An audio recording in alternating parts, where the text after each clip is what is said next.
শনিবার সূর্যোদয়ের সঙ্গে সঙ্গেই প্রভাতের আলোকে বাঙালি জীবনে উদ্ভাসিত হবে এমন একটি দিন, যে দিনটির সাথে মিশে রয়েছে বাঙালি জাতির বীর সন্তানদের রক্তস্নাতদের এক মহাবিজয় সূচনার ইতিহাস।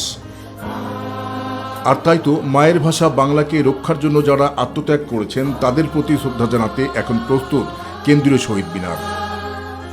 সে লক্ষ্যে ২১-এর প্রথম প্রহর থেকে শুরু করে দিনভর যারা শহীদ মিনারে মহান শহীদদের প্রতি শ্রদ্ধা জানাতে আসবেন তাদের নিরাপত্তা প্রদানে এবারও প্রস্তুত ডিএমপি।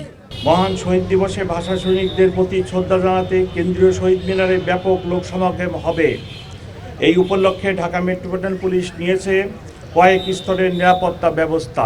সকালে এক প্রেস ব্রিফিংয়ে মহান ২১শে ফেব্রুয়ারি ঘিরে নিরাপত্তার কোনো প্রকার শঙ্কা নেই বলে জানান ডিএমপি কমিশনার শেখ মোহাম্মদ সাজ্জাদ আলী। অমর ২১শে অনুষ্ঠানেও কোনো নিরাপত্তা শঙ্কা নেই। তথাপি আমাদের নিয়মিত মোতায়েনের পাশাপাশি সোয়াড, dog squad, bomb disposal team, crime scene unit সার্বক্ষণিক প্রস্তুত থাকবে। ভাষা শহীদদের প্রতি শ্রদ্ধা জ্ঞাপন করবেন মহামান্য রাষ্ট্রপতি, মাননীয় প্রধানমন্ত্রী ও রাষ্ট্রের গুরুত্বপূর্ণ ব্যক্তিবর্গ। এছাড়া শ্রদ্ধা নিবেদন করবেন বিদেশি কূটনীতিকবৃন্দ। এরপরই কেন্দ্রীয় শহীদ মিনার সর্বসাধারণের শ্রদ্ধা নিবেদনের জন্য উন্মুক্ত করে দেওয়া হবে। কেন্দ্রীয় শহীদ মিনার সহ সারা দেশে কঠোর নিরাপত্তা প্রদান করা হবে বলে জানান র্যাবের মহাপরিচালক AKM শহীদুর রহমান।